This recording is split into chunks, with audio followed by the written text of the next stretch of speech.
کو وہ بڑا نادان ہے. اللہ اکبر.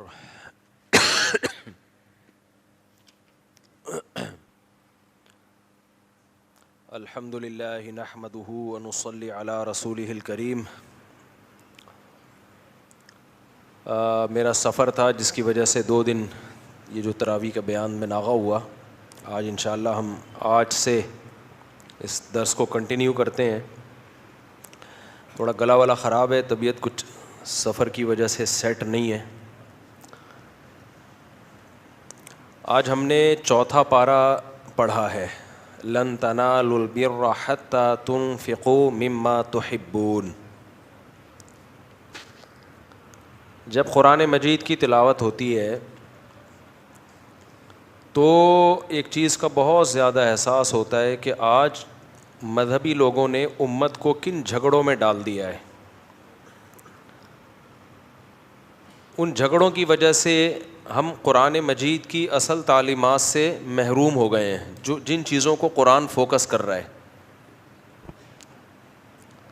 اللہ تعالیٰ کا اس امت پہ بہت بڑا احسان ہوا کہ اللہ نے بہت سارے جھگڑے اس امت کے ختم کر دیے تھے اور ان مسائل پر امت کا اجماع ہو گیا تھا. سمجھ رہے ہیں؟ اس کے بعد پھر دوبارہ انہی مسائل کو اس امت میں اٹھایا جا رہا ہے, جس کی وجہ سے علماء کی صلاحیتیں بجائے ان مسائل کے جن کو قرآن نے بہت ہائی لائٹ کیا ہے, ان سے ہٹ کے آج کل کے اسکالرز ہی کے اس پلک پانا لے کے انہی کے اسکرو ٹائٹ کرنے میں لگا رہتا ہے سارا ٹائم ہمارا. ابھی میرا عدالتی خلا پہ بیان آیا تھا نا, اس طرح کے اور BCO مسائل ہیں, انشاءاللہ اس پر بھی میں اب ریکارڈ کرواؤں گا. لیکن مجھے افسوس اس پر ہوتا ہے کہ یہ وہ مسائل تھے جو امت نمٹا چکی تھی. یہ مسائل امت میں, آپ لوگوں نے سنا ہے وہ عدالتی خلا والا بیان؟ آپ نے سنا ہے وہ جو بیٹھے ہیں؟ یہ وہ مسائل تھے جو امت ان سے فارغ ہو چکی تھی. یہ کوئی نیا دین تھوڑی ہے جو ابھی 15ویں صدی میں آ رہا ہو. میں اپنے دل کا درد پیش کر رہا ہوں آپ کے سامنے, پھر لیکچر ہم شروع کرتے ہیں. دیکھو بار بار ایک بات بیان کرتا ہوں, اگر فرقہ واریت سے بچنا ہے نا تو اپنے آپ کو مجتہدین کا پابند کرو. یہ جو 4 بڑے بڑے مجتہدین گزرے ہیں نا, ان میں سے کسی ایک کو فالو کرو. اس کے علاوہ آپ کے پاس فرقہ واریت سے بچنے کا کوئی راستہ نہیں ہے. ورنہ آج کل کے جو مذہبی اسکالر ہیں وہ آپ کو قرآن و حدیث کے نام پہ گمراہ کر دیں گے. علم بہت سے لوگوں کے پاس ہوتا ہے, اللہ نے جو خاص قسم کی فہم دی ہوتی ہے, سمجھ دی ہوتی ہے, قرآن و حدیث کو سمجھنے کی صلاحیت باریک مسائل میں, وہ ہر ایک کے پاس نہیں ہوتی. اگر وہ ہر ایک کے پاس ہوتی تو اللہ کے نبی یہ کیوں فرماتے رب حامل فقہ غیر فقیہ؟ بہت سے لوگ علم کی بات جانتے ہیں, سمجھتے نہیں ہیں. اب یہ تراویح کا ایک اتنا بڑا پھڈا کھڑا ہو گیا نا پوری دنیا میں, جب سے حرم میں 10 ہوئی ہیں, 8 پڑھنی ہے, 12 پڑھنی ہے, 14 پڑھنی ہے, 20 پڑھنی ہے. یعنی آپ اگر یوٹیوب کھولتے ہو, کسی نے کہا 20 پڑھنی ہے, دوسرا کے لیے پارا ہوگا 8 پڑھنی ہے, تیسرا کے لیے پارا ہوگا 16 پڑھنی ہے, چوتھا کے لیے پارا ہوگا بھائی جتنی چاہے پڑھو. ہمارا یہ بھانجا ہے نا واسع خان, فیس بک پہ ایک کلپ آیا ہوا تھا, اصل تو قرآن سننا ہے لہذا جتنی چاہے پڑھو. اس نے کہا پھر 2 رکعت میں ہی پڑھ لو پورا قرآن, پھر یہ 8 اور 16 کے پھڈے کی کیا ضرورت ہے؟ تو یہ بات خوب سمجھ لیں, یہ جھگڑے امت نمٹا چکی ہے. اب دوبارہ سے ان مسائل کو کھڑا کریں گے سوائے بحث مباحثے کے, فرقہ واریت کے, کچھ بھی حاصل نہیں ہوگا. یہ تراویح کوئی آج پہلے دن تھوڑی آئی ہے 15ویں صدی میں. یہ تو صحابہ تابعین میں جب ائمہ مجتہدین تھے نا, امام ابو حنیفہ, امام مالک, امام شافعی, امام احمد بن حنبل, جو امت کے بہت بڑے محققین ہیں, اسکالرز ہیں, ان لوگوں نے تحقیق کر کے یہ مسئلہ نمٹا دیا ہے. اور ان کی تحقیق وہ زیادہ قابل اعتماد ہے بنسبت آج کل کے اسکالرز کی تحقیق کے, چاہے وہ حرم ہی میں کیوں نہ ہو, حرم کے سعودیہ کے کوئی اسکالر ہی کیوں نہ ہو, کیونکہ الجھتے چلے جاؤ گے. ابھی کچھ دن پہلے ایک شیعہ عالم کا بیان آیا تھا کہ ہمارے ہاں پاکستان میں سب سے منورٹی میں جو فرقہ ہے نا وہ اہل حدیث ہے, سب سے کم تعداد ان کی ہے, لیکن سب سے زیادہ فرقے ان میں ہیں. یعنی افراد کے لحاظ سے سب سے کم اور فرقوں کے لحاظ سے سب سے زیادہ. وجہ کیا ہے کہ جب آپ نے امت کو بے لگام کر دیا کہ ہر آدمی خود ہی کرتا پھرے, تو بھائی ہر آدمی کی رائے دوسرے سے الگ ہے. چند ایک مسائل میں اتفاق ہوگا, باقی وہ ادھر وہ ادھر وہ ادھر. خود تراویح میں ہی اہل حدیثوں کی رائے دیکھ لو آپ. کوئی کہہ رہے ہیں 8 سنت ہے, کوئی کہہ رہے ہیں بھائی جتنی چاہے پڑھو, اس میں کوئی عدد متعین نہیں ہے. اور غامدی صاحب کی طرف جائیں گے تو انہوں نے کہا ہے ہی نہیں. دلیل ان کے پاس بھی ہے کہ 3 دن نبی نے پڑھ کے جو کام چھوڑ دیا تو اس کو پڑھ کیوں رہے ہو, تم کر کیوں رہے ہو. تو یہ مسائل امت پہلے نمٹا چکی ہے, یہ آج کا مسئلہ نہیں ہے, یہ پہلے ہو چکے ہیں سارے مسائل. عدالتی خلا پہ میں کیوں اتنا چیخا ہوں, مجھے افسوس اس پر ہو رہا ہے. دیوبندی مولوی, اہل حدیث مولوی جو آج کل کے ہیں, قدیم اہل حدیث دیوبندی بریلوی شیعہ کوئی بھی اس خلا کو ٹھیک نہیں سمجھتا جو آج کل کورٹ میں ہو رہا ہے. لیکن اب وہ اسکالرز آنا شروع ہو گئے. جو مسئلے پہلے نمٹ چکے ہیں بھائی ان کو مت اچھالو. یہ قرآن حدیث کے نام پہ لوگ منجن بیچیں گے. بعض مخلص بھی ہوتے ہیں ان میں ایسے اہل حدیث علماء کو جانتا ہوں جو بڑے مخلص ہیں, لیکن بھائی آپ کی جو سمجھ ہے وہ ابو حنیفہ شافعی کے مقابلے میں اس کی کوئی حیثیت نہیں ہے. آپ اپنی رائے کیوں تھوپ رہے ہو امت پہ؟ امت کو چلنے دو یار جیسے چلتی آ رہی ہے. صدیوں سے تراویح پر اجماع ہو چکا ہے, 20 رکعت ہے, 20 سے کم نہیں ہے, زیادہ پر تو ہے 20 سے کم نہیں ہے. جب ایک چیز نمٹ گئی, امت نے فائلیں لپیٹ کے, آج سے آپ 100 سال پہلے جائیں گے نا اپنے باپ دادا سے پوچھیں, وہ کہیں گے ہمیں تو پوری روئے زمین پہ کہیں بھی 20 سے کم نماز نہیں ہوتی تھی. ایک نئی فائل کھول دی ہے. پھر وہ استدلال کرتے ہیں بخاری میں 8 رکعتیں ہیں, بخاری میں تو 8 بھی ہیں, بخاری میں تو 17 بھی ہیں. حضرت عائشہ ام سلمہ مختلف صحابیات سے کہ نبی 17 رکعتیں پڑھا کرتے تھے. اور وہی بات ہے کہ تہجد والی حدیثوں کو آپ تراویح پہ فٹ کیسے کر رہے ہو؟ نبی نے تو تراویح 3 دن پڑھی ہے, اس میں کتنی رکعتیں پڑھی ہیں وہ تو کسی کو معلوم نہیں ہے. وہ اگر ہمارے سامنے آ جائے تو بات ختم ہو جائے گی. وہ تو حضرت عمر کے عمل سے ہمیں پتہ چلتا ہے. پھر حضرت عمر سے 2 روایتیں 8 بھی ہیں 20 بھی ہیں. اگر 8 والی صحیح روایت ہوتی تو کوئی تو روئے زمین میں اس وقت 8 پڑھ رہا ہوتا نا. اس مسئلے کو میں انشاءاللہ ابھی ریکارڈ کرواؤں گا, لیکن میں چاہتا ہوں کہ رمضان میں آدمی عبادت کرے, اللہ اللہ کرے. ہمیں کن مسائل میں اب چپ بیٹھے رہے نا اگر, تو امت گمراہی کی طرف جانا شروع ہو جائے گی. چپ بیٹھنا بھی ہمارے لیے ممکن نہیں ہے. میں عدالتی خلا پہ چپ بیٹھا رہتا تو وہ منجن تو بکتا نا پھر دبا کے, تو مجھے اپنے ٹائم کو فارغ کرنا پڑا. اب آدمی عبادت کرے, قرآن کے دوسرے مضامین کو سوچے یا ان اختلافات کے بکیڑوں میں پڑے. اگر ہم لوگوں کو ایسے ہی چھوڑ دیں, لوگ تو چھوڑ دیں گے پھر ائمہ مجتہدین کو, لوگوں کو تو پھر آج کل کے اسکالرز یرغمال بنا لیں گے, کھیلیں گے ان کے جذبات سے. تو خوب سمجھ لو, نہ سعودیہ کا کوئی مفتی امام احمد بن حنبل کے مقابلے میں ان کی کوئی حیثیت ہے. ہم کسی عالم کی توہین نہیں کرتے. کوئی کہتے ہیں نا سعودیہ کے مفتی کا فتویٰ, بھائی آج کل کے فتوے ہیں یہ, صحیح ہے نا, چاہے سعودیہ کے ہوں, چاہے حرم کے ہوں, چاہے ملیشیا کے ہوں, چاہے پاکستان کے ہوں, چاہے جاپان کے ہوں. وہ فہم اللہ نے آج لوگوں کو نہیں دی ہے جو قدیم لوگوں کو دی تھی. اور بار بار بتاتا ہوں, ائمہ مجتہدین جو ہے نا یہ تابعین تبع تابعین کے دور میں ہیں. ان لوگوں نے نمازیں اپنی آنکھوں سے دیکھی ہیں. یہ لوگ سند کے محتاج نہیں تھے بہت سی چیزوں میں. ایک بس چھوٹی سی بات کر کے میں آگے چلتا ہوں تاکہ ہمارا یہ جو لیکچر ہے یہ نہ رہ جائے, جو بہت امپورٹنٹ لیکچر ہے. آج ہر چیز میں جو حدیث کا مطالبہ کرتے ہیں نا, حدیث دکھاؤ, کہیں 20 رکعت تراویح حدیث دکھاؤ, بہت سارے مسائل میں ہمارے پاس حدیث نہیں ہے. وہ تواتر عملی سے ثابت ہیں. عملی تواتر سمجھتے ہو, سینہ بسینہ چلے ہیں. اس کی میں بہت دفعہ مثال دیتا ہوں کہ خواتین صفا اور مروہ پہ چلنے کا حکم ہے, دوڑنے کا حکم نہیں ہے. جب حج عمرے پہ خواتین جاتی ہیں تو دوڑیں گی یا چلیں گی؟ چلیں گی. کوئی حدیث دکھا دو, کہیں بھی نہیں ہے حدیث میں. حضرت عائشہ سے ایک اثر منقول ہے, وہ بھی ضعیف ہے, لیکن امت نے دیکھا, تابعیہ نے صحابیات کو دیکھا کہ وہ چل رہی ہیں, دوڑ نہیں رہی ہیں. پھر تبع تابعین جو تھیں انہوں نے, ان عورتوں نے تابعین کو دیکھا. تو یہ تواتر سے سلسلہ چلتا ہوا آج تک اسی طرح آ رہا ہے. اب کوئی اسکالر اٹھے اور وہ یہ کہے کہ نہیں, یہ مولویوں نے منجن بیچا ہوا ہے کہ خواتین چلیں گی دوڑیں گی نہیں. بخاری میں دکھاؤ کہاں لکھا ہے کہ دوڑیں گی نہیں چلیں گی. صحیح مسلم میں دکھاؤ کہاں لکھا ہے کہ چلیں گی دوڑیں گی نہیں. قرآن میں دکھاؤ اور کسی بھی حدیث کی کتاب میں دکھاؤ. کوئی دکھا سکتا ہے؟ بولو بھائی کیا ہو گیا؟ نہیں دکھا سکتے بھائی. ہمارے پاس تو جواب آسان ہے بھائی, چاروں اماموں کا اس پر کیا ہے؟ اجماع ہے. وہ بڑے محقق تھے, انہوں نے اپنے زمانے میں دیکھا کہ ایک چیز سینہ بسینہ تواتر سے چلی آ رہی ہے, اسی کو کتابوں میں بند کر دیا کہ بھائی یہ اب بحث سمٹ چکی ہے, کیونکہ امت حدیث میں آتا ہے گمراہی پہ کبھی بھی جمع بولو نہیں ہو سکتی. امت گمراہی پہ نہیں جمع ہو سکتی, بس یہ طے ہو گیا.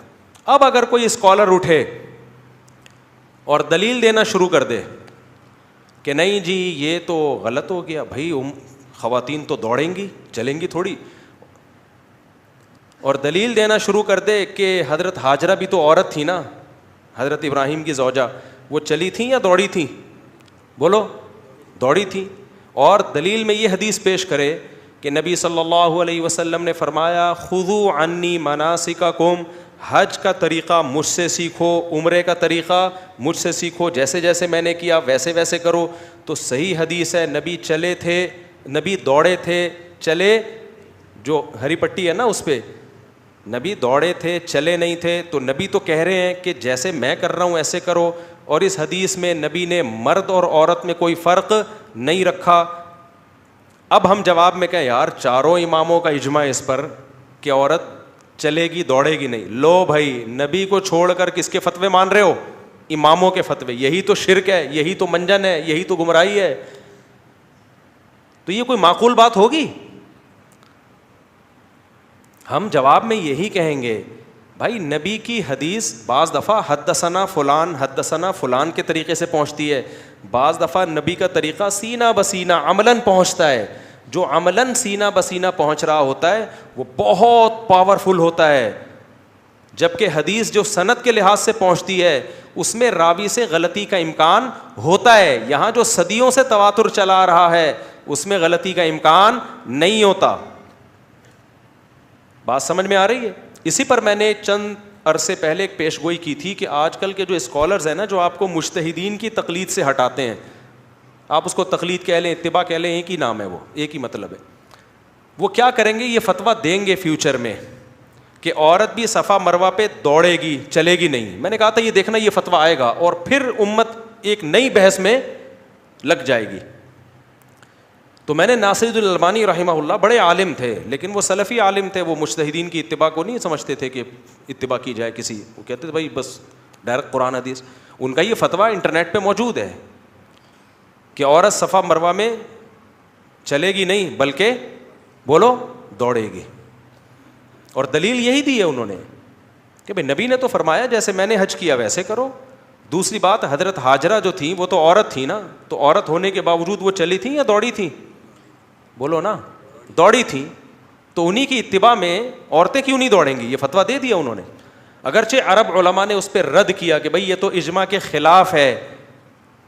بھائی بات یہ ہے, شیخ صالح العثیمین رحمہ اللہ اور بن باز وغیرہ رحمہ اللہ نے رد کیا کہ یہ تو اجماع امت کے خلاف ہے. سوال پیدا ہوتا ہے کہ عورتیں سمٹ کے نماز پڑھیں گی, اس پر بھی تو اجماع ہو چکا ہے صدیوں سے. عورتیں آہستہ لبیک کہیں گی, اس پر بھی کیا ہے, اجماع ہے.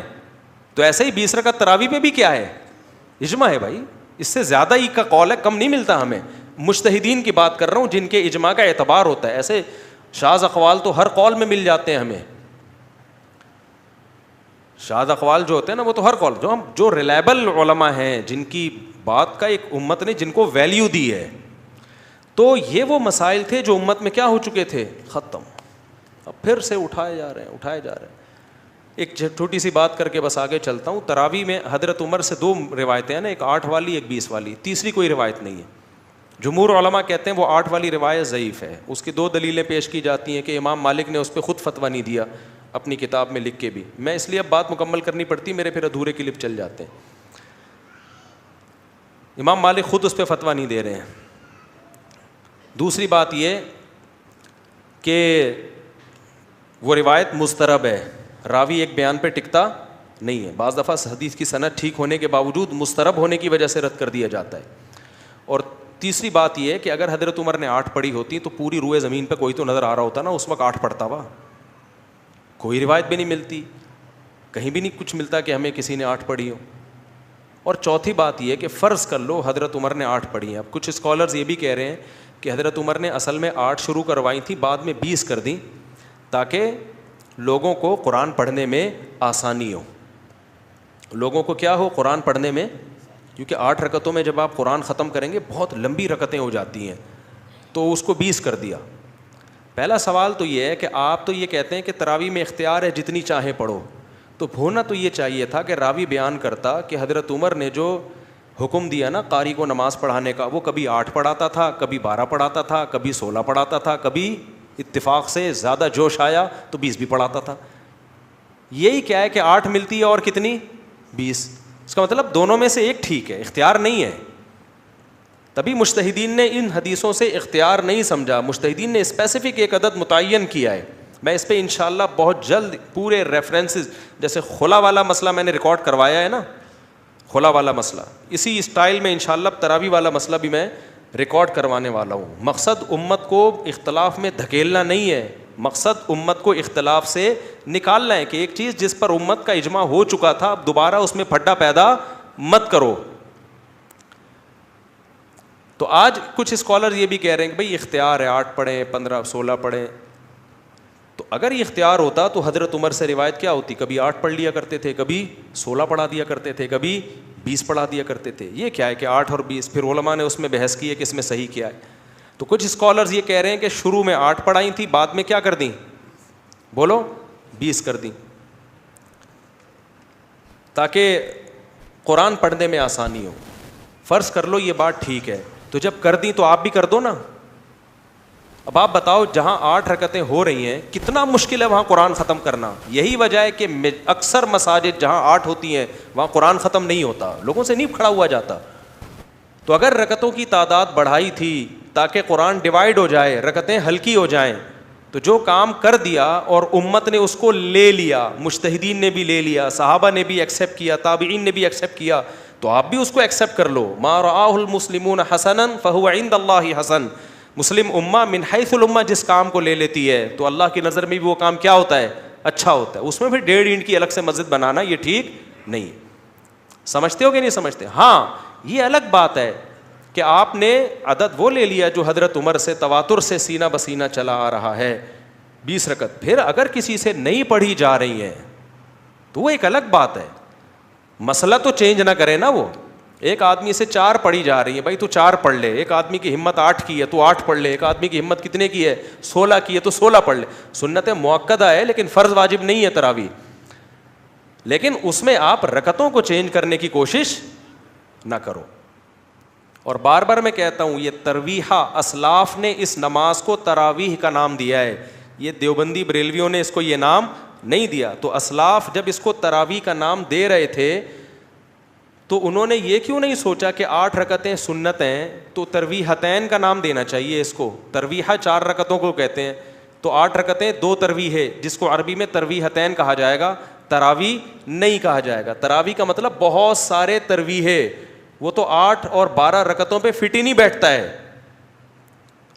اب لوگ حوالہ دیتے ہیں وہ جی فلاں سعودیہ کے مفتی کا فتویٰ, فلاں سعودیہ. میں بھی انشاءاللہ جو کلپ ریکارڈ کرواؤں گا نا اس میں بعض سلفی مفتیوں کے بھی فتویٰ لے کر آؤں گا. میں سعودیہ کے بھی سارے مفتی اس میں ایک رائے پر جمع نہیں ہیں. وہاں خود سلفی مفتیوں میں بھی ایسے ہیں جو کہتے ہیں 20 رکعت سنت ہے.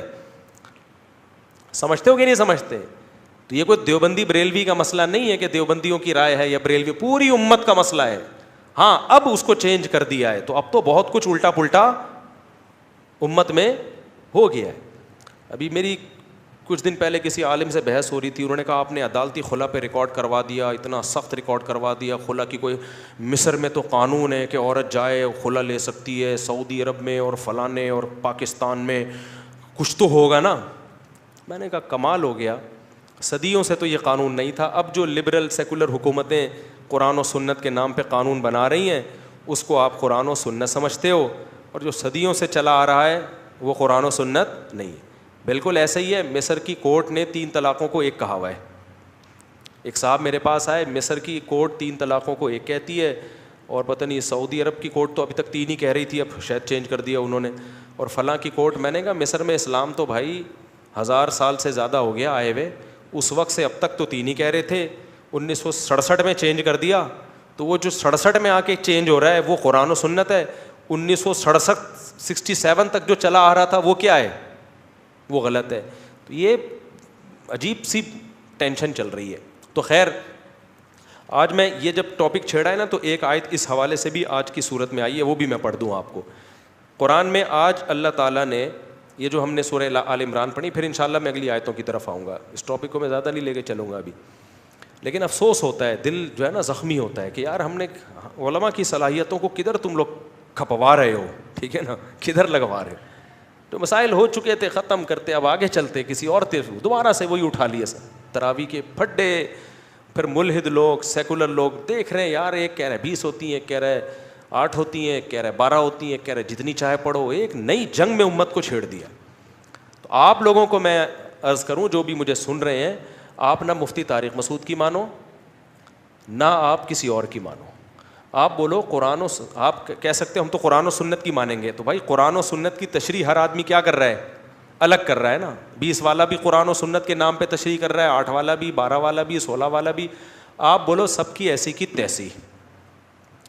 میں ان محققین کی تحقیق کو مانوں گا جن محققین کے محقق ہونے پر پوری امت کا اجماع ہے. اور 4 امام ہی ہیں جن کا فقہ چلا ہے دنیا میں, ابو حنیفہ, مالک, شافعی, احمد ابن حنبل. اگر آپ کو حنفیوں سے کوئی چڑ ہے تو آپ شافعی بن جاؤ بھائی, آپ مالکی بن جاؤ, آپ حنبلی بن جاؤ. ہم کب کہہ رہے ہیں, ہم اگر مسلک پرست ہوتے تو ڈنڈا لے کے آپ کو حنفی بنانے میں لگے ہوتے. ہم کب کہہ رہے ہیں, ہم کہہ رہے ہیں بھائی آپ چھوڑ دو حنفی, آپ حنبلی بن جاؤ, فقہ حنبلی کو فالو کرو A to Z, لیکن ایک کو کرو فالو تمیز سے. اگر آپ نے فالو نہیں کیا نا تو پھر آج کل کے اسکالرز آپ کو قرآن و سنت کے نام پہ ہٹا دیں گے, برباد کر دیں گے. اور میرے ایک دوست اہل حدیث تھے, ان کو میں خاص طور پہ کہا کرتا تھا, بڑے نیک پرہیزگار. میں نے کہا دیکھو آپ کی حد تک تو معاملہ کافی حد تک ٹھیک ہے, لیکن آپ کی اگلی نسل اور پھر اس کے بعد والی نسل وہ بہک چکی ہوگی, کیونکہ آپ نے امت کو ہٹا دیا ائمہ مجتہدین سے.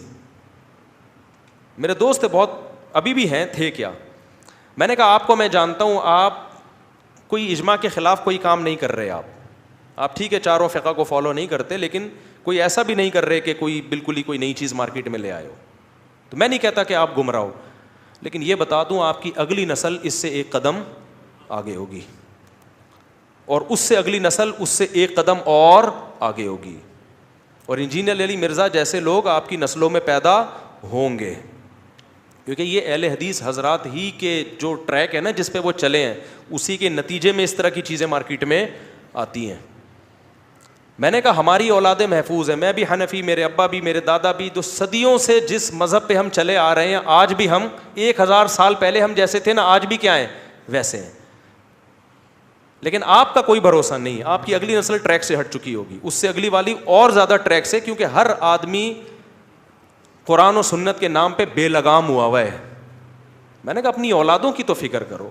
میں نے کہا چلو چاروں میں سے ایک فقہ کو فالو نہیں کرتے, کم از کم اس کی پابندی کر لو کہ آپ کو جو سمجھ میں آ رہا ہے کرو, بشرطے کہ چاروں سے باہر نہ ہو. وہ اتنا بھی اہتمام کر لو یار, غنیمت ہے. کیونکہ چاروں کا اجماع کسی بات پر ہو جانا, ایک سے غلطی ہوتی ہے, 2 سے ہوتی ہے, چاروں غلط ہو گئے یار. تو تھوڑے عقل مند تھے, ان کو تھوڑی تھوڑی بات سمجھ میں آنے کا, یار اپنی اولاد کا تو کرو نا, اگلی دیکھنا کیا ہوگا اگلی نسل کا, اور اس سے بعد والی اور ٹریک سے ہٹ چکی ہوگی. بہت سے لوگ کہتے ہیں حنفیوں میں بھی تو کتنے بدعتی ہیں, 1000 سال پہلے کچھ اور تھے, آج کچھ اور ہیں. تو حنفیوں میں جو بدعتیں ہیں نا, وہ حنفی ہونے کی وجہ سے نہیں ہے, وہ حنفیت کو چھوڑنے کی وجہ سے ہیں. ان بدعتوں کا امام ابو حنیفہ نے کہیں بھی نہیں کہا. آج بہت سارے حنفی بدعتی ہیں, وہ اس میں یہ تو طے شدہ ہے. میں بار بار کہتا ہوں نا, اہل حدیثوں میں ایک خوبی ہے کہ بدعتی نہیں ہوتے, اور مقلدین میں ایک خرابی ہے کہ ان میں بدعتی بہت زیادہ ہوتے ہیں. یہ مشاہدے پر مبنی حقیقت ہے. لیکن یہ جو مقلدین میں بدعتی ہوتے ہیں نا, یہ مقلد ہونے کی وجہ سے نہیں ہوتے, یہ اندھے مقلد ہونے کی وجہ سے ہوتے ہیں. مجتہدین کی تقلید اندھی تقلید نہیں کہلاتی. اندھی تقلید کہلاتی ہے جب آپ مجتہدین کو چھوڑ کے اپنے باپ دادا کو فالو کرتے ہو. جیسے کہ قرآن کہتا ہے اولو کان آباؤہم لا یعقلون شیئا ولا یہتدون, تمہارے باپ دادا میں عقل ہے نہیں پھر بھی ان کو فالو کرو گے, یہ اندھی تقلید ہے. تو بدعتی اپنے پیر و مرشد کو فالو کر رہا ہوتا ہے, اپنے بزرگ کو فالو کر رہا ہوتا ہے, وہ مجتہدین کو فالو نہیں کر رہا ہوتا. تو حنفیوں میں آج آپ کو کوئی بدعت نظر آئے گی, وہ ابو حنیفہ کی وجہ سے نہیں ہے, وہ امام شافعی کی وجہ سے نہیں ہے, وہ ابو حنیفہ کو چھوڑنے کی وجہ سے ہے. سمجھتے ہو کہ نہیں سمجھتے ہو؟ تو یہ میں ایک آیت پڑھتا ہوں کیونکہ اس آیت کو بھی آج کل کے اسکالرز غلط استعمال کر رہے ہیں, جو آج سورہ آل عمران میں آیت آئی آمنوا اتقوا اللہ واعتصموا بحبل اللہ جمیعا. اللہ فرماتے ہیں اللہ کی رسی کو یعنی قرآن کو مضبوطی سے تھامو, ولا تفرقوا اور فرقوں میں مت بٹو, یہ اس کا ترجمہ کیا جاتا ہے.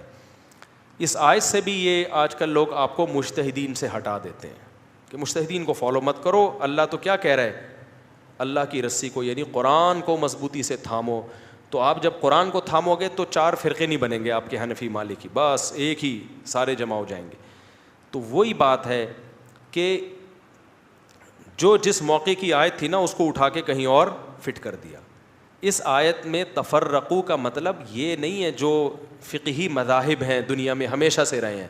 سعودی عرب میں فقہ حنبلی ہے, ملیشیا میں فقہ شافعی ہے, بر صغیر میں فقہ حنفی, یہ اس میں داخل نہیں ہے کیونکہ 99.9% امت تو اسی کو فالو کرتی آ رہی ہے. اس آیت کا مطلب کیا ہے؟ اس آیت کا شان نزول بتاتا ہے ہمیں. 2 قبیلوں میں قوم پرستی کی بیس پہ جنگ ہونے لگی تھی, سمجھ رہے ہو؟ اس آیت کا آپ تفسیر میں دیکھ لیں شان نزول, قوم پرستی کی بیس پہ. تو قرآن نے کہا کہ اللہ کی رسی کو مضبوطی سے تھامو. قرآن کیا کہتا ہے؟ انما المؤمنون اخوۃ, مسلمان سب آپس میں کیا ہیں؟ بھائی ہیں. اس میں پٹھان پنجابی نہیں ہوتا, مہاجر سرائی کی پٹھان فلانا قبیلہ ڈمکانا قبیلہ یہ نہیں چلتا. تم سب آدم کی اولاد میں ہو, لہذا یہ سوچو, اور ولا تفرقوا آپس میں لڑو مت. اس موقع پہ یہ آیت نازل ہوئی ہے. آج کل کے اسکالرز نے کیا کیا, اسی آیت کو اٹھا کے لڑوانے کا ذریعہ بنا دیا. تراوی پہ الگ پھڈے, آمین زور سے آہستہ آمین اس پہ الگ پھڈے, رفع الیدین پہ الگ پھڈے. تو قرآن تو کہہ رہا ہے کہ اللہ کی رسی کو مضبوطی سے تھامو اور لڑو مت آپس میں, کیونکہ تم سب آپس میں کیا ہو؟ بھائی ہو. تو بھائی کا کام لڑنا تھا یا لڑائی کو ختم کرنا تھا؟ آپ نے لڑائی کا عنوان چینج کر دیا. اس وقت لڑائی ہو رہی تھی قوم پرستی کی بیس پہ, آپ نے رفع الیدین کا لیبل لگا کے لڑوا دیا امت کو.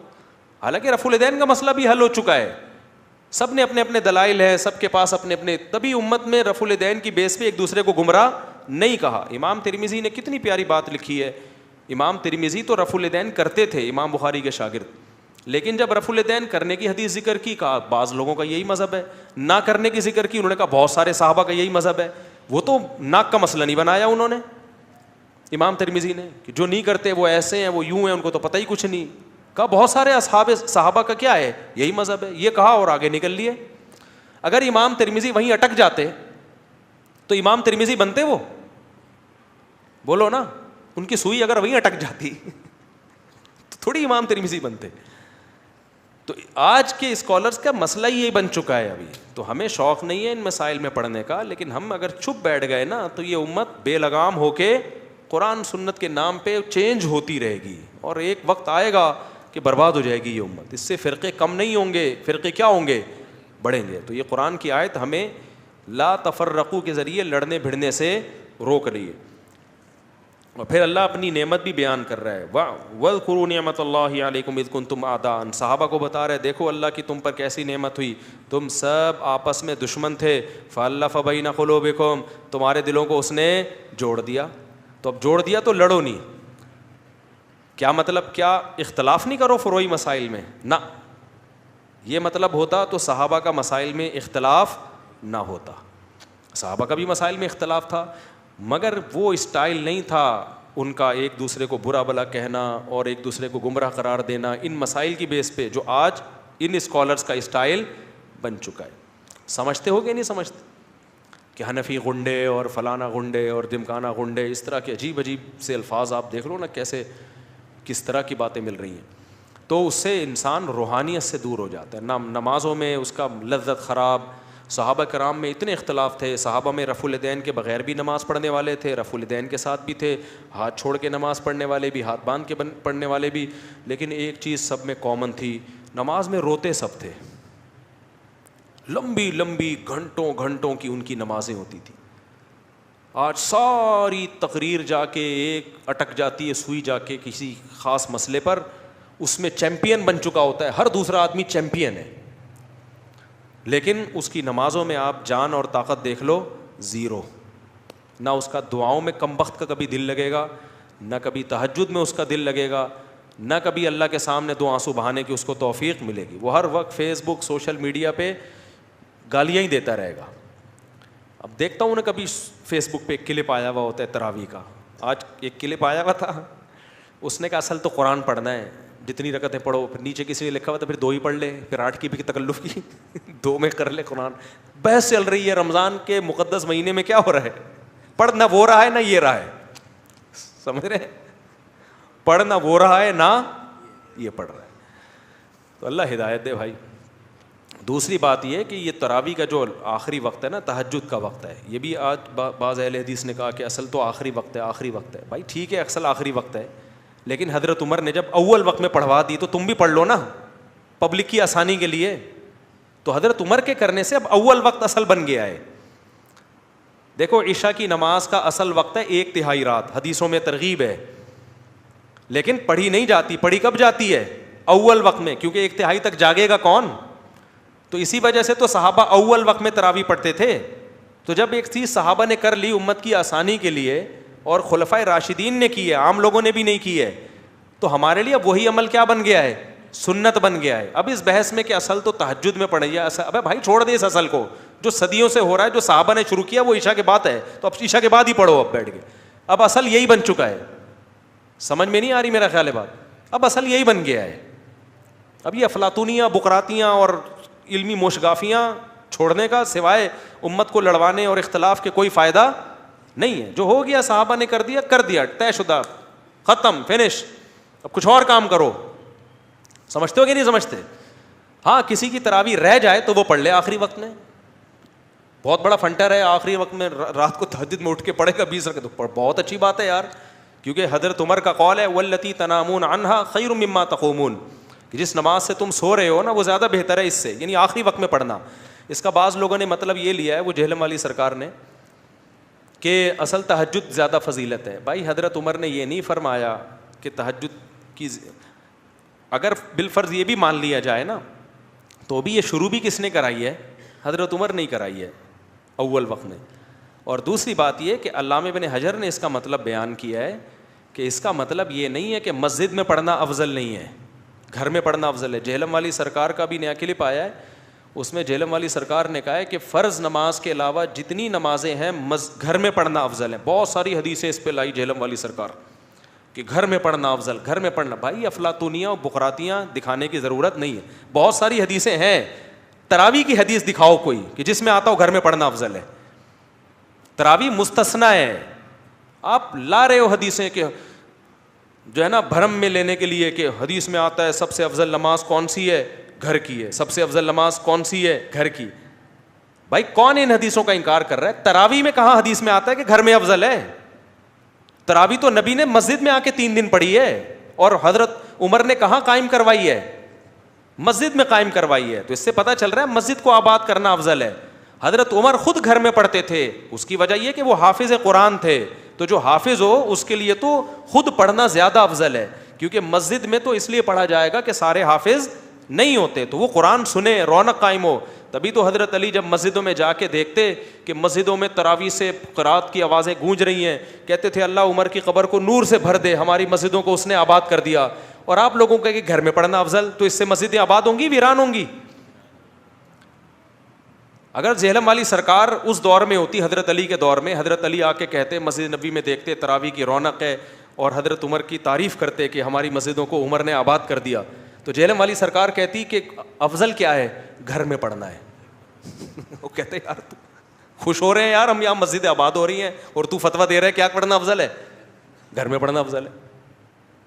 تو آج کل کے اسکالر کو جب تم مجتہدین کو چھوڑو گے نا تو پھر یہی چلے گا مارکیٹ میں جو ہو رہا ہے. اس لیے مسجد میں پڑھنا تراویح افضل ہے. ہاں عام نوافل گھر میں پڑھنا بولو افضل ہے. ہاں اس شخص کے لیے گھر میں پڑھنا اپنے طور پہ پڑھنا افضل ہے جس کو خود قرآن آتا ہو. میرا بچہ حافظ ہے, وہ تو گھر میں پڑھا رہا ہے, اس سے قرآن ریپیٹ بھی ہو جاتا ہے. لیکن جو حافظ نہیں ہے ان کے لیے کہاں پڑھنا افضل ہے؟ مسجد کو آباد کرنا افضل ہے, کیونکہ یہ عمر کی سنت ہے. اور صرف عمر اس میں اکیلے نہیں ہے, حضرت عثمان نے بھی عمر کی سنت کو فالو کیا, حضرت علی نے بھی حضرت عمر کی سنت کو فالو کیا, اور پھر چاروں اماموں نے فالو کیا. اور آج تک حرمین شریفین, مسجد قباء, مسجد اقصی میں اب تک 20 ہو رہی ہیں, اب بھی 20 ہو رہی ہیں. تو 1400 سال سے ایک امت تواتر سے ایک عمل چلا آ رہا ہے. تو خدا کا واسطہ قرآن و سنت کا لیبل لگا کے اس کو تبدیل کرنے کی کوشش کرو گے, تبدیل ہوگا نہیں, امت ایک نئی بحث میں پڑ جائے گی. تو لوگوں کو اب مسجد میں آنے دو, آباد کرنے دو مسجدوں کو. تو جماعت سے پڑھنا افضل ہے. سمجھتے ہو کہ نہیں سمجھتے ہو؟ تو اور واللتی تنامون عنہا افضل مما تقومون کی جو حدیث ہے نا کہ آخر میں پڑھنا زیادہ افضل ہے, اس میں بھی حضرت عمر نے یہ نہیں کہا کہ گھر میں پڑھنا افضل ہے, بلکہ مطلب ہے کہ یہ رات کے آخری حصے میں ہوتی تو زیادہ فضیلت تھی اس کی. لیکن ظاہر ہے نہیں ہو سکتی, عوام اس کو افورڈ نہیں کر پائے گی, تو اس لیے اس عارضے کی وجہ سے اول وقت میں پڑھنا کیا ہے؟ افضل ہے. سمجھتے ہو کہ نہیں سمجھتے؟ چلو اب ہم آگے چلتے ہیں. دیکھو آج ہم نے چوتھا پارہ پڑھا ہے جلدی جلدی, اب وقت تو کافی ہمارا تراویح کے مسئلے میں ہی نمٹ گیا. میں انشاءاللہ اس پہ خاندانی قسم کی ریکارڈنگ کرانے والا ہوں, ٹھیک ہے نا؟ خاندانی, آپ دعا کرو اللہ میرے وقت میں برکت دے. تو ہم فارغ تو ہیں نہیں, BCO اور کام ہے, سرکار کا کام تو کیا ہے؟ ہر ہفتے بیٹھ کے, اس کے علاوہ اور کوئی کام نہیں ہے. تو وہ جو ایک پھونکو والی سرکار ہے نا, اور ایک جہلم والی سرکار ہے. تو جہلم والی سرکار پھونکو والی سرکار سے بہت اوپر کی چیز ہے. خیر ہمارا جہلم والی سرکار سے کوئی ذاتی پھڈا نہیں ہے. جہلم والی سرکار کے کچھ پازیٹیو کام بھی ہیں, میں مبالغہ آرائی نہیں کرتا کہ ایک نفرت میں انتہا تک پہنچو, کچھ پازیٹیو کام بھی ہیں. لیکن جہلم والی سرکار کو چاہیے کہ مسائل بتانا چھوڑ دے, یہ آپ کا کام نہیں ہے. آپ الحاد کے خلاف کام کریں, آپ جیسے قیصر راجہ صاحب کتنا اچھا کام کر رہے ہیں, آپ بھی کریں. سیکولرزم کے خلاف کام کریں, آپ لوگوں کو نصیحت کریں. مسائل آپ کا کام نہیں ہے. ڈاکٹر ذاکر نائک جیسے اتنے بڑے آدمی سے جب مسائل میں غلطی ہو سکتی ہے, حالانکہ وہ تو بہت میچور آدمی, اور انہوں نے اپنی غلطیوں سے رجوع بھی کر لیا, اتنے بڑے آدمی نے, یہی ان کے برحق ہونے کی علامت ہے. تو آپ تو کس کھیت کی مولی ہو بھائی؟ تو آپ کیوں بیٹھ کے لوگوں کو مسائل بتا رہے ہو؟ آپ کا وہ ہے نا, تجھ سے نہیں ہو پائے گا, ٹھیک ہے نا, تجھ سے نہیں ہو پائے گا. تو یہ ہم نے چوتھا پارہ آج پڑھا ہے, لن تنالوا البر حتى تنفقوا مما تحبون. کوئی بھی یاد رکھو, جب کوئی نماز ہوتی ہے نا, اس کی اگر رکعتیں متعین نہ کی جائیں, لوگ کنفیوز رہتے ہیں. اب تراویح میں جو فتویٰ دے دو آپ کے جتنی چاہے پڑھو, تو ایسا ہوگا نہیں, پریکٹیکلی یہ چلتا نہیں ہے. کسی مسجد میں ایسا نہیں ہوتا کہ ایک دن امام نے اتنی پڑھ لی, اگلے دن اتنی پڑھ لی, چلیں گے ہی نہیں, وہ چلے گا ہی نہیں فتویٰ مارکیٹ میں. متعین کرنا پڑے گا آپ کو. 8 پہ لاؤ گے, جیسے حرم میں 10 کر دی نا, انہوں نے بھی اب 10 کی ہیں. ایسا نہیں ہے کہ آج 8 ہو رہی ہیں, کل 12 ہو رہی ہیں, کل 15 ہو رہی ہیں. تو حضرت عمر نے بھی ایک اسپیسیفک تعداد تھی جو متعین کر کے لوگوں کو دی تھی کہ بھئی اس تعداد میں آپ نے پڑھنی ہے, کیونکہ ایسے بے لگام چھوڑیں گے تو کیا ہوگا, معاملہ خراب. اور ایک آخری بات یہ کہ امام ترمذی جو امام احمد بن حنبل کا قول نقل کرتے ہیں نا کہ تراویح کی تعداد میں کوئی عدد متعین نہیں ہے, یہ امام ترمذی نے امام احمد کا قول متعین کیا ہے. تو اس کے 2 جواب سن لو کہ ایک تو امام ترمذی نے کچھ تراویح کی رکعتیں بیان کی ہیں, ان میں 8 اور 10 کو تو بیان نہیں کیا, 16, 20, 40 اس طرح کر کے کچھ بیان کیے ہیں.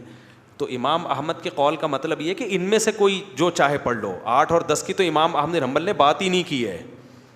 دوسری بات یہ کہ امام احمد بن حنبل کا جو اصل مذہب ہے وہ تو ان کی فقہی کتابوں میں منقول ہوگا نا, وہ زیادہ قابل اعتماد ہے. تو امام احمد بن حنبل کے جو اپنے شاگرد بیان کرتے ہیں امام احمد سے, جو فقہ میں ان کے شاگرد ہیں, وہ 20 رکعتیں بیان کرتے ہیں. تو امام ترمذی کی بات اور امام احمد بن حنبل کے اپنے شاگردوں کی بیان میں کیا ہو رہا ہے, جو فقہ میں ان کے شاگرد, ان میں ٹکراؤ ہو رہا ہے. تو اسی وجہ سے فقہ حنبلی میں امام ترمذی کے قول کو نہیں لیا گیا, فقہ حنبلی میں امام احمد بن حنبل کے قول کو جو فقہ کی کتابوں میں لکھا ہے وہ لیا گیا ہے. اس لیے فقہ حنبلی میں 20 رکعتیں ہیں. سمجھتے ہو کہ نہیں سمجھتے؟ تو اس لیے یہ بھی بہت سے لوگ ایک مغالطہ دیتے ہیں. خیر اب ہم آگے چلتے ہیں. آج ہم نے جو چوتھا پارہ پڑھا اس کی پہلی آیت ہی بڑی خاندانی ہے. لن تنالوا البر حتى تنفقوا مما تحبون. اللہ کہتے ہیں تم نیکی کی حقیقت کو اس وقت تک نہیں پہنچ سکتے جب تک محبوب چیز اللہ کی راہ میں صدقہ نہ کرو. آج صدقے خیرات تو ہم کرتے ہیں, لیکن اتنا کرتے ہیں کہ دل میں تکلیف نہ ہو. تو کبھی کبھار ایسا صدقہ کر دینا چاہیے کہ دل پہ تھوڑے سے آرے چل رہے ہوں. تو اللہ کہتے ہیں نیکی کی حقیقت تو تب پتہ چلے گا کہ تم اللہ پر ایمان رکھتے ہو. تو کبھی کبھار, میں نہیں کہہ رہا ہمیشہ کرتے رہیں, اس سے تو ایسا نہ ہو ہارٹ اٹیک سے مر ہی نہ جائیں کہیں. اللہ اپنی محبت کے دعوے کو دلیل کے بغیر قبول نہیں کرتا, دلیل کے بغیر قبول نہیں کرتا. تو آرے تھوڑا سا گھسائی ہونی چاہیے دل کی. ہمارے حضرت ایک شعر پڑھا کرتے تھے, آئینہ بنتا ہے رگڑے لاکھ جب کھاتا ہے دل, کچھ نہ پوچھو دل بڑی مشکل سے بن پاتا ہے دل. دل پہ جب رگڑے لگتے ہیں نا قربانی کے, تو پھر دل میں اللہ کی محبت کے انوار پیدا ہوتے ہیں. تو ہمت کر کے نا کبھی کچھ بڑی رقم بھی صدقہ کر دیا کریں. صحابہ تو بہت آگے جا چکے تھے. ابو طلحہ انصاری رضی اللہ تعالی عنہ نبی کی خدمت میں آئے, عرض کیا یا رسول اللہ, اللہ نے کہا ہے کہ محبوب چیز صدقہ کرو گے تو پھر فائدہ ہے, پھر نیکی ہے. تو مجھے سب سے زیادہ محبوب میرے باغ ہے. وہ پراپرٹی تھی ان کی. باغ اس زمانے میں ایسا جیسے بحریہ ٹاؤن میں بنگلہ, آپ نے ساری زندگی محنت کر کے کمایا ہو. تو یا رسول اللہ میں چاہتا ہوں اپنا باغ اللہ کی راہ میں. دنیا مسافر خانہ ہے نا, کوئی بات نہیں. آپ نے فرمایا بخن بخن واہ واہ ذا کا مال رابع, تو بڑا قیمتی مال ہے. اتنا بڑا باغ, پراپرٹی, پھلدار باغ, وہ صدقہ کر رہے ہو. اس کی ویلیو بنگلے سے زیادہ تھی کیونکہ وہ سورس آف انکم تھا. سمجھتے ہو گے نہیں سمجھتے؟ میں نہیں کہہ رہا کہ آپ ایسا کریں, کیونکہ اگر کل آزمائش آئی تو پھر مجھے بھی برا بھلا کہو گے اور اللہ میاں کو بھی کہنا شروع کر دو گے. تو اس لیے علماء کہتے ہیں اتنے تقویٰ کرو جتنا ایفورڈ کر سکتے ہو. تو یہ تو ترغیب کے لیے, تقویٰ تو 100% اختیار کرنا ہے, یہ تو تقوی سے اوپر کی چیز ہے نا. تو ترغیب کے لیے تو ہے نا کہ صحابہ تو کہاں پہنچ گئے تھے بھائی, تو ہم کچھ تو کریں نا یار. کبھی زندگی میں کوئی پلاٹ ہم نے اللہ کے لیے ہبہ کیا, ہم نے کبھی زندگی میں ہم نے کوئی بڑا اماؤنٹ نکالا. اچھا ہم تو بڑا اماؤنٹ نکالیں تو بھی دل پہ آرے نہ چلیں. یہ اماؤنٹ تو ہم شادی بیاہ کے موقع پہ اڑاتے رہتے ہیں.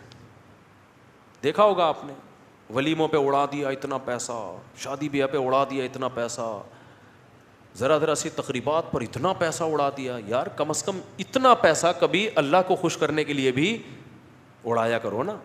ہاں اڑانا کہاں ہے یہ بڑا مسئلہ ہے. لوگ بعض دفعہ بڑا اماؤنٹ خرچ کرتے ہیں, غلط جگہ پہ کر دیتے ہیں.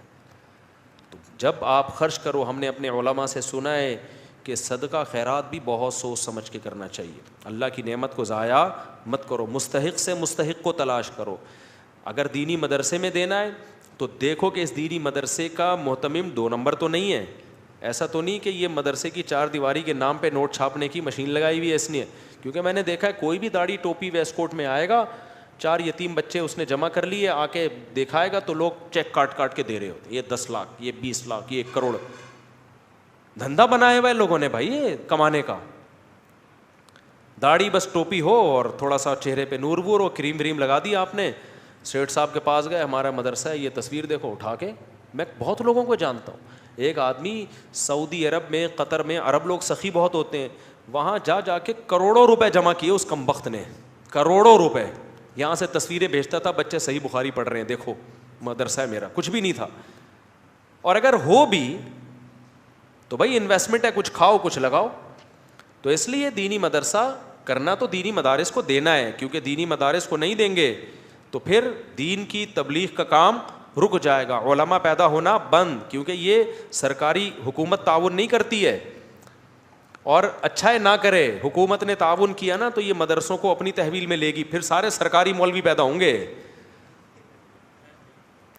سرکاری مولوی پیدا ہوں گے. کیونکہ گورنمنٹ نے جو کام اپنے ہاتھ میں لیا نا, اب دیکھو سعودی عرب میں کتنے بڑے بڑے پرہیزگار علماء ہیں, لیکن یونیورسٹیاں وہاں گورنمنٹ کے کنٹرول میں ہیں. تو پالیسیاں کس کی چلیں گی؟ گورنمنٹ کی. اب وہ بیچارے کچھ بول ہی نہیں سکتے, جو بس ہے بس ٹھک وہ چلے گا. Order is order. تراوی 8 ہیں 10 ہیں. وہ میں بھی تراوی 2 دن پڑھی نا میں نے وہاں, تو مجھے کسی نے انہوں نے 10 کر دی. میں نے کہا شکر ہے 10 باقی ہیں. اگر یہ بھی آرڈر آ جائے ختم تو کیا ہو جائے گا, وہ بھی ختم ہو جائے گا. کوئی ایک لفظ دنیا میں سب جگہ ایسا ہی ہے, سب جگہ ایسا ہی ہے. تو ہمیں یہاں آزادی ہے, کم از کم ہم کھل کے بات کر سکتے ہیں. اس آزادی کے کچھ سائڈ افیکٹ بھی ہیں, کیونکہ کھل کے صحیح بات ہو سکتی ہے تو غلط باتیں بھی کھل کے بہت ہو رہی ہیں یہاں پہ. لیکن یہ دینی مدارس چلتے ہیں لوگوں کے تعاون کے ساتھ, تو جو صحیح مدرسے ہوں ان کے ساتھ تعاون کرنا چاہیے. لیکن ایسا ہی نہیں کہ جو اٹھایا منہ آ رہا اٹھا کے دے دیا. تو ٹرسٹوں میں بھی ایسا ہی ہے, بہت سارے ٹرسٹ کھانے پینے کے دھندے بنے ہوئے ہیں, کچھ دکھایا جا رہا ہے, کچھ کروڑوں کی جائیدادیں بنائی جا رہی ہیں. بس لوگ دیکھتے ہیں ٹرسٹ ہے تو پکڑاتے چلے جاؤ, پھینکتے چلے جاؤ. تو کچھ تھوڑا سا خدا کا خوف کرو, کیوں آپ اپنے پیسوں کو اس طرح سے ضائع کر رہے ہو. جب آپ تجارت میں پیسہ لگاتے ہو, آپ 100 دفعہ تحقیق کرتے ہو اچھی سی اچھی جگہ پہ لگے پیسہ, تو صدقہ کرنے میں بھی کیا کرنا چاہیے بھائی, تحقیق کرنی چاہیے کہ آپ کا پیسہ ضائع نہ ہو, کیونکہ اس کے پھر نقصان زیادہ ہوتے ہیں آپ غلط لوگوں کو اگر دیتے ہو. تو اللہ کہتے ہیں محبوب چیز تھا. تو حضرت ابو طلحہ نے کہا یا رسول اللہ, میرا باغ اللہ کے لیے. تو آپ صلی اللہ علیہ وسلم فرمایا واہ واہ کیا خوبصورت بہترین مال. پھر آپ نے فرمایا یہ سارا پیسہ یعنی باغ جو ہے اپنے چچا زاد بھائیوں کو دے دو. یہ ہے اسلام کی خوبی. اسلام رشتہ داری جوڑنے کو جتنی ویلیو دیتا ہے, میں کیوں بار بار 4 شادیاں بچے پیدا چیخ کیوں رہا ہوں, میں پاگل تھوڑی ہوں.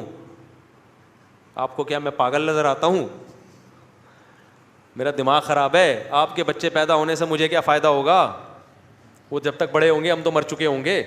آپ کہہ سکتے ہیں نا فائدہ یہ ہوگا کہ بڑے ہو کر میرا شکریہ ادا کریں گے. مفتی صاحب آپ کا بہت شکریہ, آپ کے بیانات سن کے ہمارے ماں باپ نے نسل روکی نہیں اور اتفاق سے ہم بھی اسی سلسلے میں پیدا ہو گئے.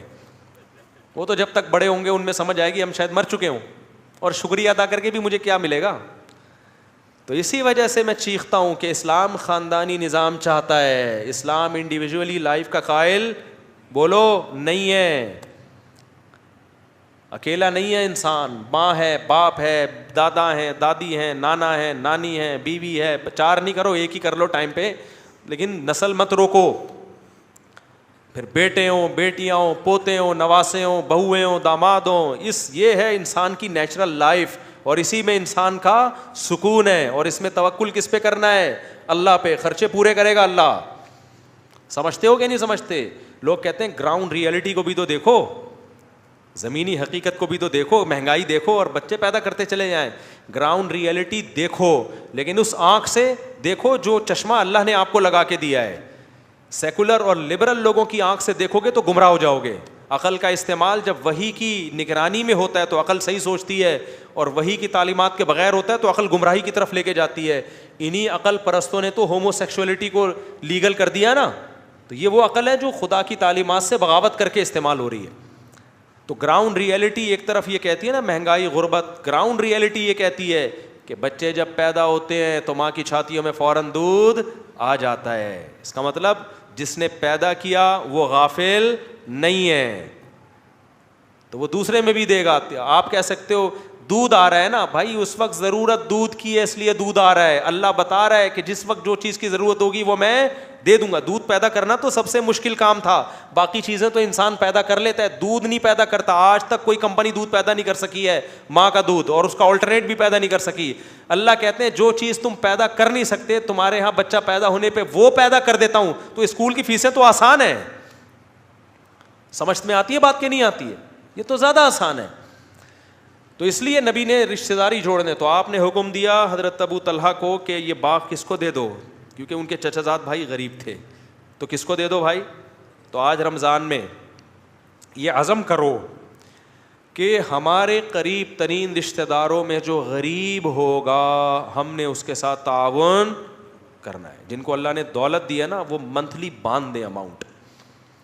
بھائی کو بھائی سے یہ کہنا نہ پڑے کہ تو کروڑوں روپے کماتا ہے, میں گٹکے کی دکان بھی نہیں کھول سکا, کچھ تو میرا خیال کر. یہ کہنا نہ پڑے, وہ خود سوچے کہ بھائی اللہ نے رشتہ داروں کو لاوارث چھوڑنے سے منع کیا ہے. بیوہ بہن ہے, طلاق یافتہ بہن ہے, دل کھول کے خرچ کرو, بوجھ نہ سمجھو.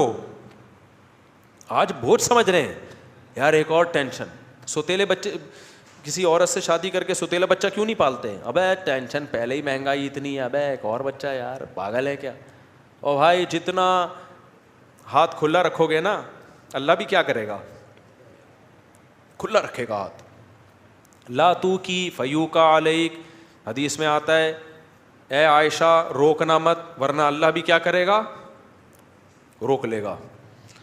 تو دو, خرچ کرو یار, اللہ کو سخی پسند ہے. آج مسلمان بھی کنجوس ہو گیا ہے, کنجوس مکھی چوس. ایک آدمی چائے پی رہا تھا, مکھی گری تو مکھی کو چوس کے پھینک رہا ہے کہ اس پہ جو چائے لگی ہوئی ہے وہ ضائع. تو یہی حال کس کا ہو گیا ہے, مسلمان کا ہو گیا. یار ایسے نہیں بھیجا کہ کل لوگوں سے بھیک مانگنی پڑے, لیکن کچھ تو سخاوت کا مظاہرہ کرو یار. منتھلی باندھ دو کوئی اماؤنٹ اپنے ریلیٹیو کا, اپنے رشتہ داروں کا, اس سے رشتہ داری بڑھتی ہے, محبت پیدا ہوتی ہے, اور وہ بھی اس کو بھی خیال, اور پھر رشتہ داروں پہ خرچ کر کے بھول جاؤ. آج مصیبت کیا ہے کہ جب رشتہ داروں سے اچھا سلوک کرتے ہیں تو یہ اچھا سلوک برے سلوک کا ذریعہ بن جاتا ہے. آپ رشتہ داروں سے اچھا سلوک کرو نا تو اس کی وجہ سے رشتہ داری جڑنے کے بجائے اور کیا ہوتی ہے, ٹوٹتی ہے. کیوں؟ آپ کہتے ہو میں نے تو اتنا خیال کیا, وہ تو پوچھتا ہی نہیں ہے, میں نے تو یہ کیا, وہ تو پوچھتا ہی نہیں ہے. اب بھائی تو نے کیا اللہ کے لیے, چھوڑ دے اس کو.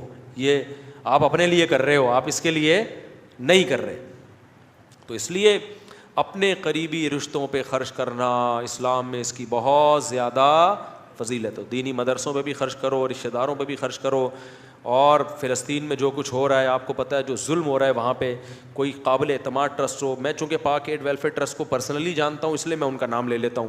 باقی جس ٹرسٹ پہ بھی آپ کو اعتماد ہو تو ان کے ذریعے وہاں بھی رقم پہنچاؤ رمضان میں, اور دنیا میں جہاں کہیں مظلوم ہے. ہمارے مال میں سب کے لیے حصہ ہونا چاہیے تاکہ ساری فضیلت ہمیں, ہر طرح کی صدقے کی فضیلت ہمیں حاصل ہو. اور اپنی جان پہ بھی خرچ کرو, اچھی خوراک کھایا کرو, کیونکہ اپنے اوپر خرچ کرنا بھی کیا ہے, صدقہ ہے. تو جب صحت اچھی ہوتی ہے انسان عبادت کرتا ہے, دوسروں پہ بوجھ نہیں بنتا. ہم آگے چلتے ہیں. اسی میں ایک اور آیت ہے, اللہ تعالیٰ نے, یہودی جو ہے نا بار بار یہ کہا کرتے تھے کہ دیکھو اسلام جب دنیا میں آیا ہے تو انہوں نے تو بہت سی چیزیں حلال کر دی ہیں, حالانکہ وہ حضرت یعقوب علیہ السلام کے مذہب میں حرام تھیں.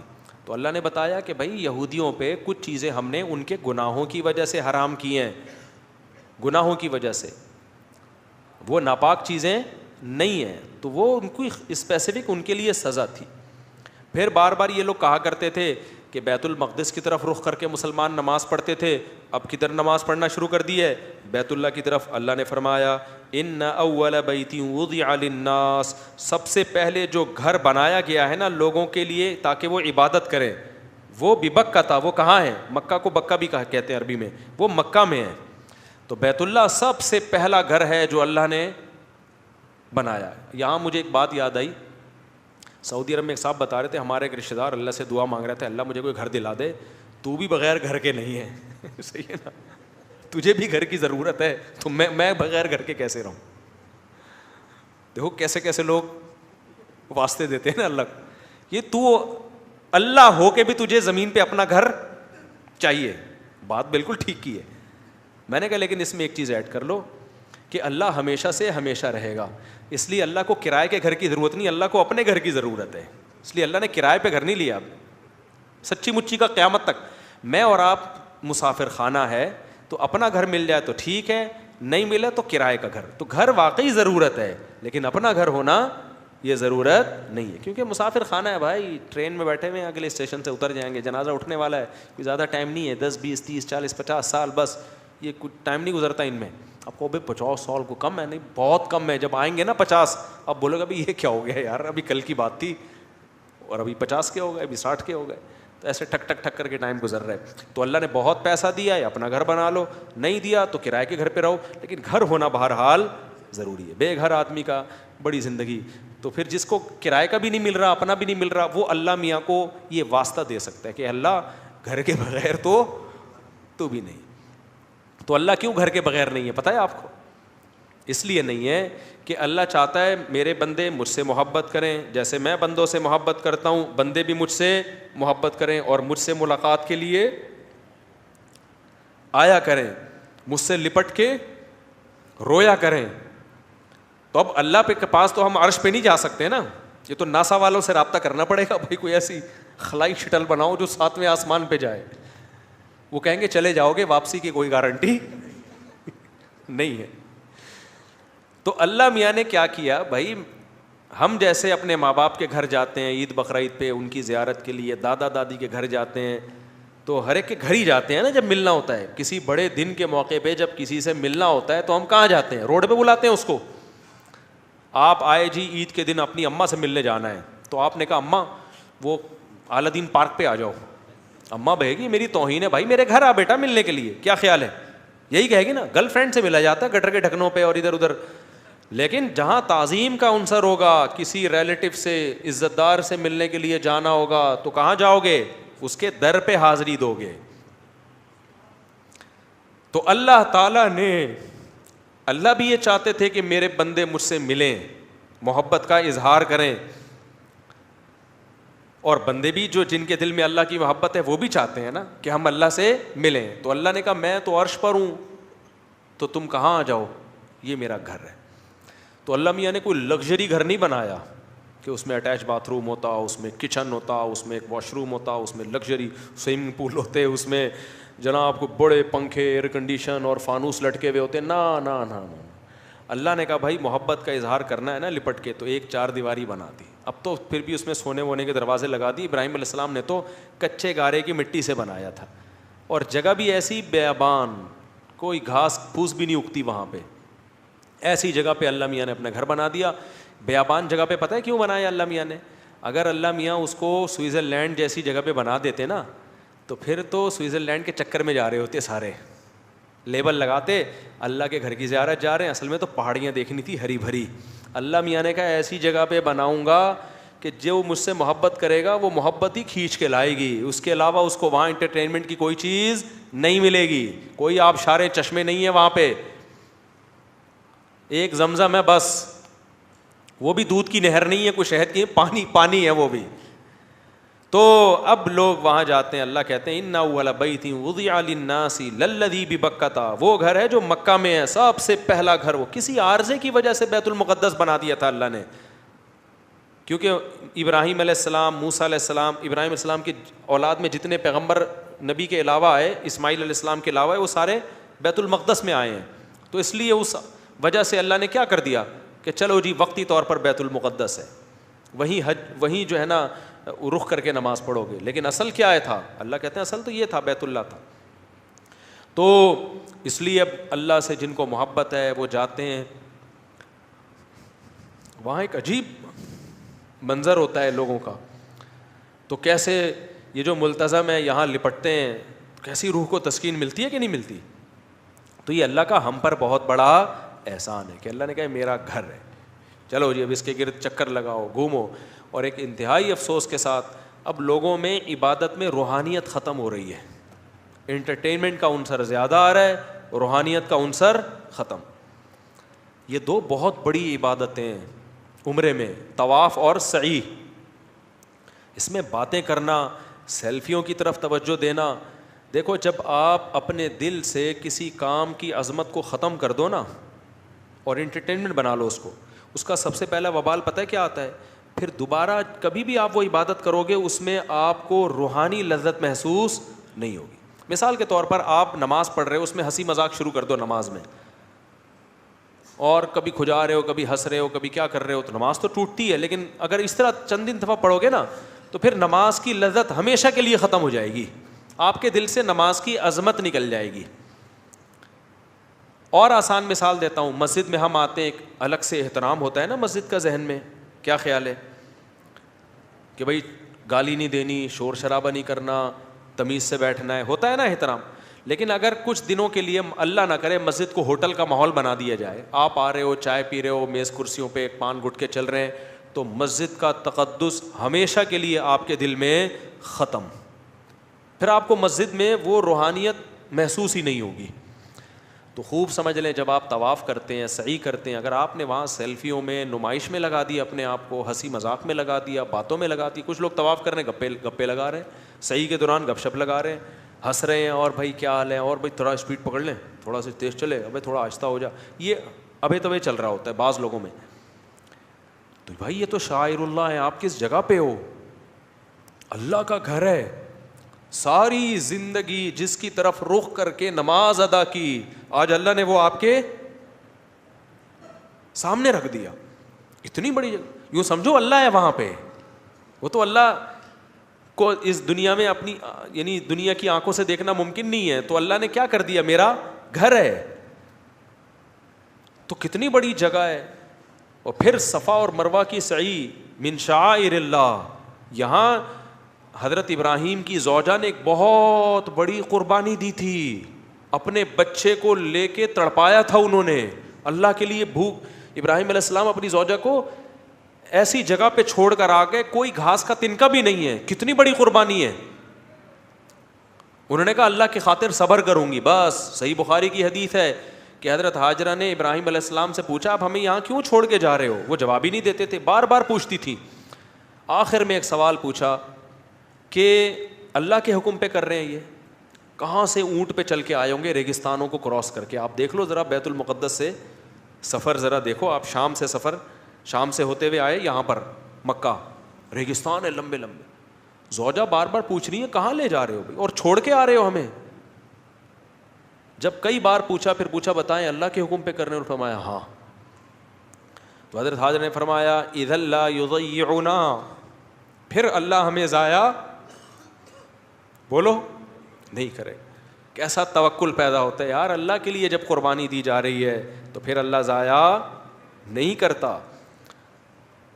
اور قربانی ہی اللہ چاہتے ہیں بھائی. کتنی بڑی یادگار ہے.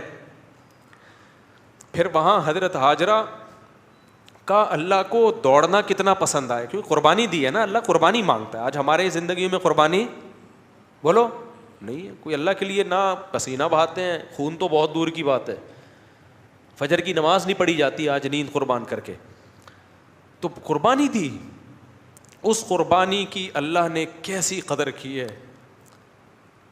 کیسے دیوانوں کی طرح بھاگ رہی تھی نا, کیا حال ہوا ہوگا. عورت اپنے بچے کو بھوکا پیاسا برداشت کر سکتی ہے؟ بچہ ایڑیاں رگڑ رہا ہے, رو بھی رہی ہیں, پریشان بھی ہیں, اللہ سے شکایت نہیں ہو رہی کہ اللہ یہ تو نے کیا کر دیا ہمارے ساتھ. آج تھوڑا سا دین پہ چلتے ہیں, ذرا سی قربانی آئے تو اسلام کو, مولویوں کو, شریعت کو برا بلا کہنا شروع. ابے ان مولویوں نے یہ کر دیا, ابے وہ علماء نے یہ کر دیا, ابے اللہ نے میرے ساتھ یہ کر دیا. بچہ قحط سے مر رہا ہے, بھوک پیاس سے, دوڑ رہی ہیں, جو ان کے بس میں ہے وہ کر رہی ہیں. زبان سے کوئی اللہ کے خلاف شکایت بولو نہیں. ادھر کتنی مشکل ہے, تھک جاتا ہے آدمی اچھا خاصا صفا مروہ کی صحیح میں. اور اب تو کافی حد تک پلین ہو گیا, پہلے تو پہاڑ پہ چڑھنا پہاڑ پہ اترنا ایسے تھا. کتنا بڑا واقعہ ہوا ہے, اور اس کو کیا بنایا جا رہا ہے, انٹرٹینمنٹ. سیلفی نہ کہیں فوت ہو جائے اپنے گھر والوں, بھائی بعد میں بنا لینا سیلفی, ہم منع نہیں کر رہے, ایک یادگار رکھ لینا اپنے پاس. ابھی تو فوکس کرو کس کو, عبادت کو فوکس کرو. وہ دل میں استحضار رکھو کہ اللہ کی ایک نیک بندی یہاں دوڑی تھی. جب وہاں دوڑو نا, دیکھو اسلام کی ساری عبادتوں میں وقار ہے. حدیث میں آتا ہے جماعت نکل بھی رہی ہو نا, دوڑ کے مت آؤ مسجد میں, کیونکہ یہ وقار کے خلاف. دوڑنا ہے تو جاگنگ کرو, جا کے پارک بنے ہوئے ہیں, گلی محلے دوڑنے کی جگہ نہیں ہے. وقار ہے وہاں. کیا ہے, اس وقار کو ایک طرف رکھ دو. کتنے بڑے بڑے بزرگ پیغمبر سب وہاں کیا ہوئے ہیں, ایک حد تک چلتا ہے, فوراً اللہ کی طرف سے آرڈر ہوتا ہے اب چلنا نہیں ہے, اب کیا کرنا ہے, یہاں سے دوڑنا ہے. دیکھنے میں تو کچھ بھی نہیں ہے بھائی, بہت بڑا سبق مل رہا ہے ہمیں اس واقعے سے, بہت بڑا سبق. یہ کیسی بات, کوئی غیر مسلم دیکھے یار یہ کوئی عبادت ہے؟ نماز عبادت سمجھ میں آتی ہے, رکوع کر رہے ہو, سجدہ کر رہے ہو, قرآن پڑھ رہے ہو, سمجھ میں آتا ہے نا, روزہ رکھ رہے ہو, یہ کیا عبادت ہے دوڑ رہے ہو؟ اللہ نے کہا نہیں, میں نے عبادت کو کیا کر دیا ہے, اس کا فلسفہ ہی چینج کر دیا. عبادت جو میں کہوں گا وہ کرنا پڑے گا. تو وہاں کیا کرنا ہے, آپ نے دوڑنا ہے وہاں پہ. تو یہ بہت بڑا ایک, تبھی حدیث میں آتا ہے کہ نبی صفا اور مروہ میں جو پہاڑیوں پہ بہت لمبی دعائیں مانگا کرتے تھے, اور بہت زیادہ.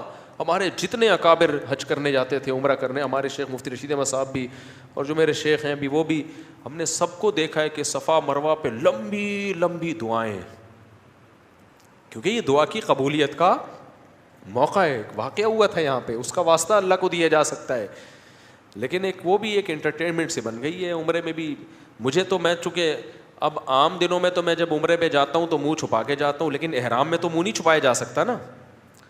تو طواف کے دوران لوگ آ کے تنگ کر رہے ہوتے ہیں, اور مفتی صاحب, میں نے کہا تم غصہ آتا ہے پھر مجھے, یار تم اللہ کے گھر میں آئے ہو, مفتی صاحب کو دیکھنے کے لیے آئے ہو تم یہاں پہ, کتنی افسوس کی بات ہے. جب طواف کر رہے ہو, تمہیں ایک مشہور آدمی نظر آیا تو اللہ کو دیکھنے کے بجائے کہاں دیکھ رہا ہے, مفتی صاحب کو. بعد میں مل لینا, بعد میں اگر مفتی صاحب مارکیٹ سے شارٹ ہو گئے تو کوئی بات نہیں, ابھی کس کو فوکس کرو, اللہ کا گھر ہے بھائی, اس کی توجہ دو.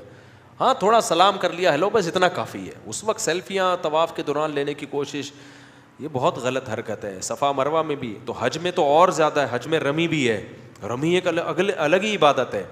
پھر طواف زیارت ہے. طواف زیارت کا کیا مطلب ہے؟ بقرعید کے دن طواف. یہ عام طوافوں جیسا طواف نہیں ہے, کیونکہ بقرعید میں جو طواف ہوتا ہے نا, وہ ہے اصل وہ طواف جو بیت اللہ کی وجہ سے ہم پہ واجب ہوتا ہے. وہ اللہ نے 3 دن رکھا ہے بقرعید کے 3 دنوں میں. اس میں کتنا ساری دنیا, یعنی جو بھی مسلمان دنیا بھر سے جاتے ہیں, 3 دن ہی ہیں ان کے پاس اس میں طواف, وہ حج کا رکن ہے وہ. تو یہ وہ تمام عبادتیں ہیں جو انسان کو, اگر وہ تھوڑا سا دل ہو نا, اس کے اندر رمق ہو, دل میں حیات ہے, زندگی ہے, تو یہ اللہ کی محبت کی چنگاری کا کام دیتی ہیں. لیکن اگر آپ نے ان عبادتوں میں جا کے گپے لگانا شروع کر دیں طواف کے دوران, اور باتیں کرنا شروع کر دیں, سیلفیوں کو فوکس کرنا شروع کر دیا, تو عمرہ تو ہو جائے گا آپ کا, لیکن ایسا دل میں برکت اور نور ختم ہوگا نا کہ وہ نحوست پھر کبھی ختم نہیں ہوتی. کتنے لوگ ہیں دل ہی نہیں لگتا ان کا وہاں پہ, کہتے ہیں یار بس آئے تھے جلدی سے عمرہ کر کے بھاگے یہاں سے.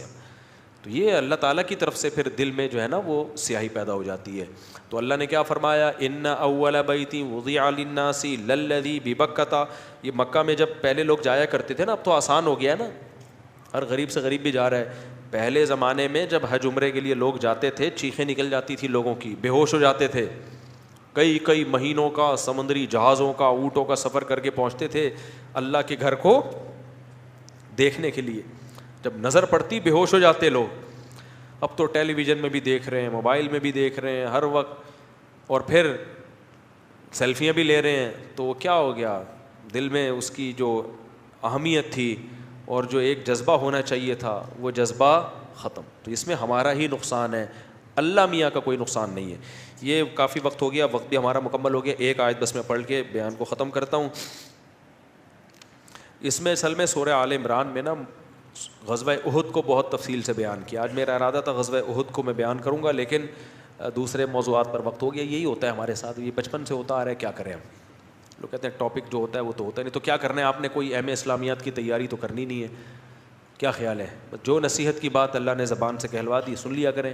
تو ہمارے یہ تفسیر کے جو تراویح کے بعد کے لیکچر ہیں یہ اسی طرح ہی چلتے ہیں. تو بس جو اللہ کہلوا دے وہ مارکیٹ میں ہم لے آتے ہیں. تو غزوہ احد ہے تو وہ آپ اپنے طور پہ مطالعہ کر لیجئے گا پھر, ٹھیک ہے نا, اپنے طور پر اسٹڈی کر لیے گا. موقع ملا تو کل بیان کر دوں گا, یہ بھی ہو سکتا ہے کل کوئی دوسرا مضمون آ جائے, ورنہ میرے پچھلے سال کے لیکچرز میں غزوہ احد بہت ڈیٹیل سے. اور اصل تو میرے تفسیر کے لیکچر جو ہوتے ہیں وہ میرے جو چینل ہے نا مفتی طارق مسعود اسپیچز, اس پہ چل رہے ہیں لیکچرز, وہ سنا کریں. اس میں غزوہ احد بہت, اس میں ٹو دا پوائنٹ میں ہٹتا نہیں ہوں, جو رکوع ہے بس اسی کو فوکس کرتا ہوں میں.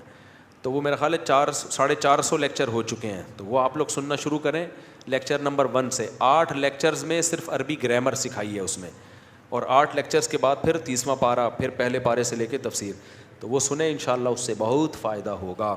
آج کے لیے اتنا کافی ہے. اللہ تعالیٰ سمجھنے کی, عمل کی توفیق عطا فرمائے. وما علینا الا البلاغ.